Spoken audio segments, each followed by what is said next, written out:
Мен Иманғалиева Амангулектің тайыбына.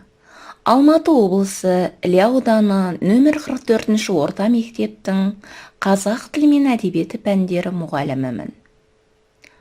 Мұғалімдік қызметімдегі менің әдістемелік өзекті зерттеу тақырыбым оқу сауаттылығын қалыптастыру үшін оқу дағдыларын қалай жетілдіруге болады. Бұл тақырыппен бір жылдан аса айналысып, зерттеу жасап жүрмін. Оқу сауаттылығы функционалдық сауаттылықтың бір тармағы болып табылады. Мектеп қабырғасында білім алып жатқан әр оқушының бойына функционалдық сауаттылықты қалыптастыру заман талабы.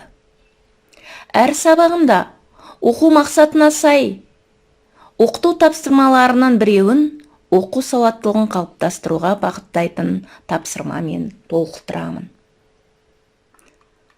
8-9 сынып қазақ тіл сабақтарында оқу бағдарламасына сәйкес оқушылар ылғи да оқылым мәтінімен көп жұмыс жасайды. Менің мұғалім ретіндегі байқағаным, оқушыларға оқылым тапсырмаларын бергенде оқушылар көбіне дағдарысқа ұшырап жатады. Мәтінмен жұмыс істеу барысында тыңдау, бағалау, жалпылау кезінде қиындықтар ұшырасады.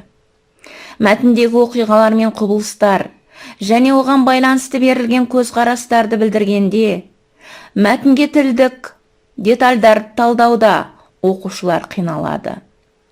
Мәтін бойынша болжам жасауда ойын еркін жеткізе алмайды. Мәтін мен мәтіннен тыс білім арасында байланыс орнату, яғни шынайы өмірмен байланыс орнату кезінде қиналады. Осындай қиындықтарды болдырмау үшін мен оқушылардың сабақ кезінде әрекетінің дұрыс болуын жиі қадағалап отырамын.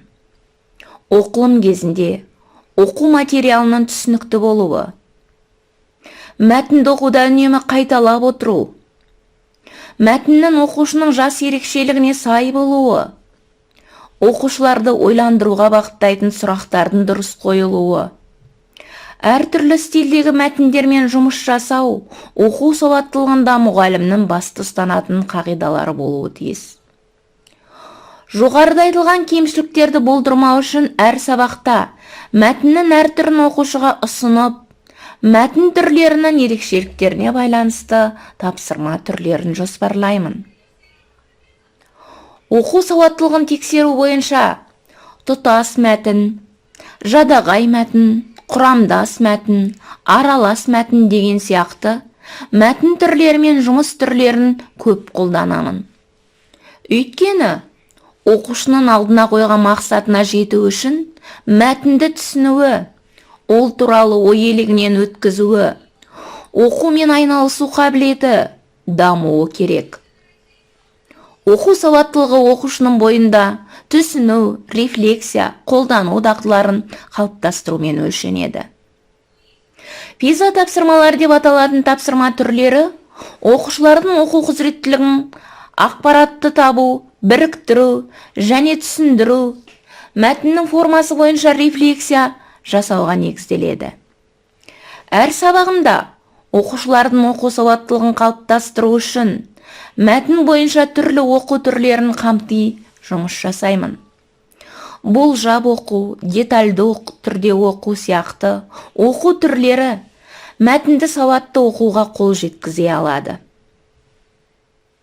Сабақтарымда иә жоқ стратегиясы, сенемін сенбеймін стратегиясы, дөңгелек үстелдегі әліпби, еркін әңгіме сияқты әдіс тәсілдерді қолданамын.